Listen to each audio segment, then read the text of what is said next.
For those of you who ever pay attention to what's on my computer in the background, usually it's my super overpriced Bible software. Right now my computer is doing this, but right now I have 2 kids who are currently taking a nap, so I'm getting this video done right now. What does it look like when God reveals himself to us? Well, fortunately, during the story of the Nativity, we have several great examples of exactly what this looks like.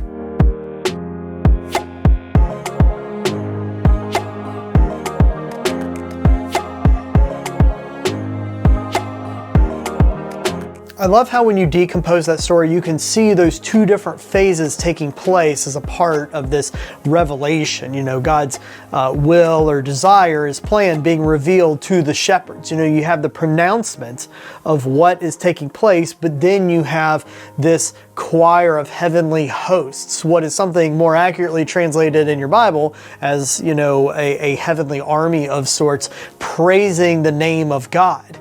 I think this is significant because it all highlights that whenever God is revealing himself, he does so in order to further his plan and to exemplify his glory to creation. Now, the reason why that's so important is because a lot of individuals have this idea that they are owed some sort of revealing of God in their lives. You know, if God is real, why won't he present himself to me? You know, why won't God just give me a sign that he's here? But what you end up seeing across these different examples that we have in the Bible of God revealing himself is that he never does it just so somebody's ego can be satisfied. He doesn't do it because somebody says, well, I need a sign. If you can't give me a sign, then I'm not going to go do what you told me to do. Instead, God actually does the exact opposite. Whenever people almost start demanding proof or signs, he strangely goes kind of quiet. This is exactly what we end up seeing of Jesus whenever he goes back to his hometown of Nazareth. And it says that when he went there, a lot of people essentially were doubting who he was, and so he didn't perform any miracles there.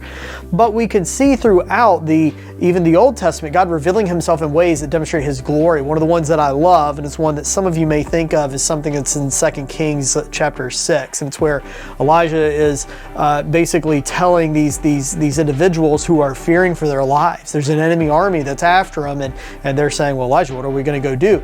And he prays that God would open their eyes, and in that moment, these individuals who are afraid look out and they can see this heavenly army of divine creatures that are there prepared to fight on behalf of God's will.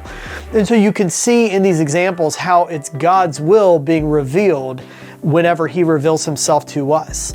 Now, that being said, it can be easy to start looking at God revealing himself and look at it only as, something associated with these big mega events, things where you have big choirs and armies and heavenly hosts and all that.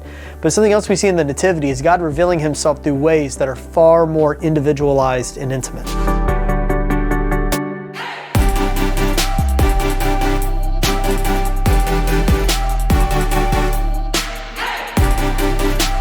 In both of the instances we just looked at, it's fascinating how God is revealing himself to people in ways that they don't even fully comprehend at the time. I mean, certainly God was communicating through the angel Gabriel something that he was going to do in their lives, but how could they have possibly known what exactly was going to take place? Even if Mary knew that she was going to have the Messiah, she didn't know exactly what that meant. I mean, nobody did. That's kind of the whole reason why the Pharisees didn't know what was going to take place. Same thing with Zechariah, that Zechariah was waiting for the birth of his son, John the Baptist. How could he have known what God's plan was for John the Baptist? It's important for us to remember, because so often when we are sitting here looking around saying, well, where's God? I don't see God acting in my life. I don't see where, God is revealing himself to me or speaking to me or moving me in different ways. Oftentimes, it's what we're looking for. We're not looking for God pushing God's will. We're looking for God pushing our will.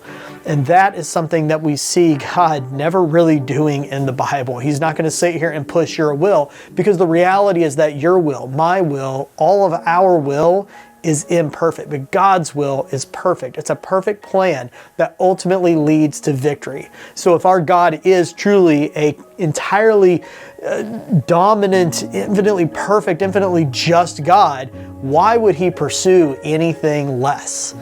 So here's the question for you today.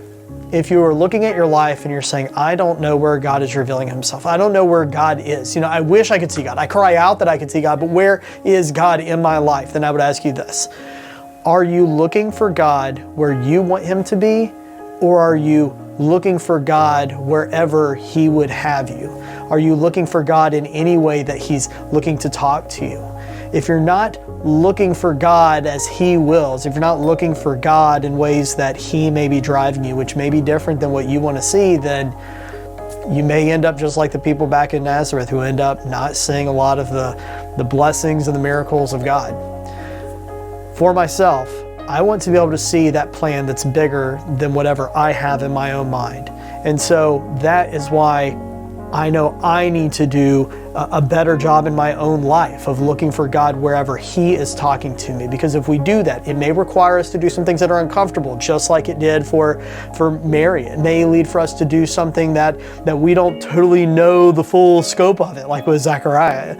It may lead to something that we just completely didn't see coming and came out of the blue, just like the shepherds. But regardless of what situation we find ourselves in, we have the faith of knowing this, that God's plan is victory. And so if that is what we are listening for, and that is what we are praying for God to reveal to us, then ultimately we are pursuing something that is going to lead to true contentment and satisfaction. That's our lesson that I have for today. I hope you're able to get something out of it. Until we can meet again, God bless.